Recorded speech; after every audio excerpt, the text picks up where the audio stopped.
Well, I think all things are going according to plan with Middle East policy, believe it or not. I know a lot of people say Obama's screwing up, but I think the elite got this guy in here for a reason, man. And the reason is he's basically going to help out Iran, which is going to uh, create more tensions in the Middle East. I don't know if I should be dropping the dimes on this, but maybe maybe I'm incorrect. I don't know. I mean, it's not like I freaking notice, but usually my killer instincts aren't too bad because that's why. Well, I don't want to get in with the rich bastards anymore, man. But usually my mind is right in tune with them, man. You know what I mean? But I'm just kind of giving you a little bit of my insight to what I think is going on. Well, it looks like they've been tweaking the Saudis so much lately that the king of Saudi, Salman of Saudi Arabia, he actually canceled going to the summit after he was invited to attend. Ha! You know what that means, man? It's like, screw you, Obama. I don't want to show up.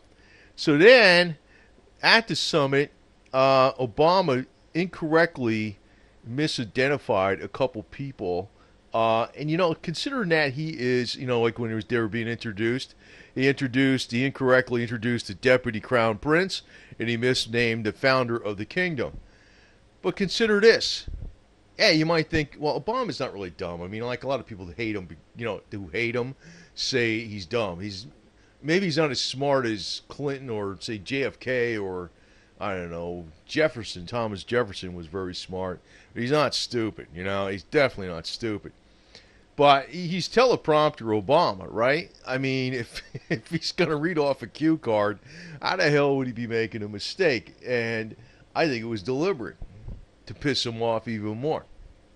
Now we know Saudi's got all the oil in the world, right? And actually, that's if that oil's taken off the market, you know how much more the oil is going to be worth in Canada, the United States, Australia, and the UK. I talked about we of course we got a lot more oil. I know it's more expensive to produce here, but if they take this oil off the market due to a war, it's going to happen. It's going to be no problem where the global demand is going to bring the freaking price of oil up. And you see what's already going on. Goldman Sachs is talking one way out of the side of its mouth about, oh yeah, don't trust this market. But you know what? They're the number one holders of double leverage oil. Not that I'm telling you to do that, because I don't know the future because these guys throw so many curveballs. They screw me up a lot. But, I have to tell you that they're telling everybody it's going down, but I think the way I'm looking at stuff, they're deliberately tweaking the differences between in other words, antagonizing the differences between the Shiites and the Sunnis, and they want to get them involved in a war. And it's going to be a bigger war with nukes this time because Iran's going to have nukes, so Saudi wants nukes. That's been reported on in the New York Times recently, that Saudi wants nukes now. Now, Saudi's got problems on the southern border in Yemen with the Shiite-backed rebels, and Saudi also did some airstrikes there. They did. They sent some boots on the ground. That's why you're seeing oil going up. They got problems on the northern border with ISIS, which I don't know what the hell. I know some people say they're from the CIA, and I don't know what the hell they're from, to tell you the truth. But all is well. The alternative media also they twist things around a lot too, but there is a lot of shrewd games going on the side of the West too. But everybody's playing this game. Everybody. It's like you could say the CIA, the United States is doing this, but everybody's doing the same thing, and actually a lot of other people doing a lot worse. I mean that's one thing I look at it, but what if I'm looking at it is though, one of them gets nukes, they're all going to have nukes, and the 600-year divide between the Shiites and the Sunnis is going to be settled with boom. And maybe they'll get together, too, and realize, hey, we got a common enemy, the West. But then if that's the case, they're really going to get kaboomed because even if we have a major financial crisis here in the United States, which I don't think it's going to be like, we got cycles, things happen, things go down. But then we regroup and we come out of it stronger, if they ever think the Sunnis and Shiites think they're going to attack the West, All right, because they got nukes now, they got a common enemy. They're going to get worse. They're going to get it worse. But I think what's going on here is that this is all deliberately planned. That's why Obama's been in office, because his number one, yeah, she's a guy, I guess, the one that brought him around early on in his political career, Valerie Jarrett, the attorney that brought him around in Chicago, she's like the number one advisor. She's basically she filters out who Obama sees. She pretty much controls policy. Now, she was even called the de facto president by the Democrats, 5 years ago. In Democratic insiders. Before people even really heard of her name that much. But she was born in Iran. She's basically, all for Islam, but she's for the side of Islam that's the Shiite side, not the Sunni side, which the tip was, the Sunni side was basically the Saudi family. Now, the Saudi family is also, like I said, they're talking, they're meeting with the more radical clerics in their country, the Sunni side. They're also, according to the New York Times, they want to get nukes now because Iran's getting nukes. I'm like, this is going to happen. You could be like a 5-year-old and figure this out. You don't tell me this isn't screw ups on the part of the people on the top in Washington. They're stupid. People think they're stupid, but they're not stupid. No way in hell are they stupid, So, it's like, and like Israel is like, I'll tell you the truth, man. I think Hillary Clinton is a fair weather friend of Israel, like as long as she gets money in her pocket, because she takes money from, I don't know, I'll comment more on this, but this was like, this was a non-copyrighted cartoon, but I had to put it out here. It's like something I could display, but it says, "This is why we've been stopping Iran from getting a nuclear bomb," and they're showing a picture of a bomb. And then, Russia and Romania, stupid picture, Russia's. Israel, you are paranoid. Russia's got more freaking bombs than anybody. And then, meanwhile, Iran's like, yeah, man, we got bombs. Yeah. So, I'm going to tell you, though, it's not proof, but it's not proof, but, it's like, they got a bomb. That's right there, man. See it? That's the bomb, man. There's Iran, there's the bomb. So anyway, there's all the proof you need, but but it's almost like the people that condemn Israel, man. It's like freaking Russia. They got more nukes than the United States, but the alternative media, what do they do? Oh, no. You know what? I already figured out the alternative media is working for freaking Russia. Anyway, now I want to comment a little bit on this person here. Hillary, she accepts money from the Saudi family, right? Yeah, so like, fine, whatever. She's not supposed to be doing that when she was Secretary of State. At least, what is that? Allegedly, according to one of the deleted emails or something. Maybe that's how that works. But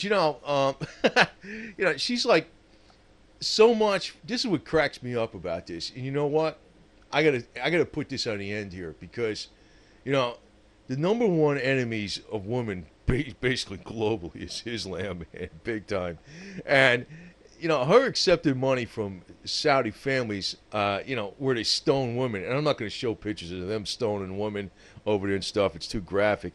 But her accepting money from them and then, having all women support this lady. And then have, like, she pays the woman that work for her 76% the rate. And this is not even like, political. It's like a fact. 76% the rate a male counterpart would get for the same job. She's the biggest damn hypocrite in the world. But you know what? She's a fair weather friend of Israel. She would throw Israel under the bus in a second flat if it meant something for her career. That's a fact, Jack. I can tell you that right now. I don't like this lady. But anyway, I had to throw that in there on the end. But, I got to tell you, though, I think Saudi's getting set up. They realize they're getting set up. They're kind of stuck between a rock and a hard place. They got to get a nuke because Iran's getting nukes. Obama's saying they're not, but we already know, man. There's so many mountains out there. How the hell are they going to know where the hell, where they hide them and stuff? There's so many mountains out there. so Saudi's going to have to get their own. So I look at it like this. I mean, but I think that's what the game plan is. But then on the other side of it is, I think the Shiites and the Sunnis are going to wise up that they're being played against each other, and then they're going to get together and try to go against the West, which would be something the Russians would like to see happen. I know they would, but I don't know, man. Sometimes shrewd games backfire people, and sometimes sometimes the shrewdest outsmart themselves. Personally, personally, if it was me, I'd be like going, but this is the globalists won't do this. Well, personally, if it was me, I'd go like nationalistic all the way. I'd have like a coalition of oil-producing countries of, Canada, the United States, Mexico, Australia, and the UK, and we sell between each other. And, maybe that keeps the price of oil up a little higher, but there's ways to actually use less oil, because actually I showed, if I know some primitive things that freaking reduce the usage of oil on cars, which is one of the main things with HHO, hydroxy, all right? If I know some primitive ways, the engineers know a lot more primitive ways, a lot more, technological ways that are not primitive like I would do. And we could still pretty much, the middle class could still have about the same expense, but I would ban all imports from Saudi. I would. Let them compete with Russia for the Chinese market, and then that'll antagonize Russia between Russia and Saudi. Just let them freaking, let that slide like that. You know what I mean? I would just stick like glue with, North America. Which includes in Mexico too, even though we don't have the common language like with Canada, except for French Canadian, and it's getting to be common language over here, but especially Southern California, but also Australia and the UK, and there's been a lot of proven reserves there, just more expensive to get out of the ground. We got plenty of oil that remains self-sufficient. Oh, without a doubt, we don't need Saudi. We don't need them. So I would, I would call it payback for the embargo they did for 73. I'd be like, we're not importing any of your oil. So maybe the oil goes up, but I think we got the technology to, without even going into high-tech electronic means with these cars. I'm talking about HHO, but maybe better stuff than I did, which was very crude. To actually make the cars probably get double the mileage they are right now without going too far. But all these guys got a game. They're indirectly supporting Saudi because it props up the dollar. Well, I don't know, man. I think they made a lot of mistakes when they got involved with the Saudis.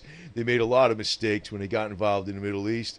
They should just left them alone and said to hell with it, and never got involved with it, because it's almost like the shrewdest game players going always seem to paint themselves in the corner and outsmart themselves, man. I'll tell you the truth. That's exactly what goes on. And, it's like the more they freaking try to play games, now they're playing the games, I think, try to make a divide between the Sunnis and the Shiites even more, and then make sure, Iran gets nukes. That means Saudi has to have nukes. Then maybe it'll be a major nuclear confrontation, and then it'll be all that oil taken off the market. I think that's what they got planned. Obama's not that stupid to, misname people when he's reading off a teleprompter. He's not that stupid as to misname the founder of the regime, right? He's not that stupid. He's reading off a teleprompter. So they said it was another freaking major snub to the Saudis. I think it was deliberate. And the fact that the Saudis already declined to have, the king go to this summit after they were invited, it shows they're already pissed off. They feel like they're being thrown under the bus. But I think that's all part of the game plan. But I don't like the policy, though, because, like I said, there's a lot of ways it could backfire. I personally, like I said, it was my policy. I would say the USA, Canada, Mexico, and Australia and the UK. Just, we got our own oil. We don't need the Saudis. We don't need the Iranians. We don't need the Iraqis. We don't need none of those guys over there. We don't need Libya. We don't need none of it. We got enough for ourselves. It might be a little more money, but it's going to support domestic jobs. That's the way I look at it. And, if they want to go blow each other up, go right ahead. That's what I say. You know what I mean? I'd say hands-off policy all the way.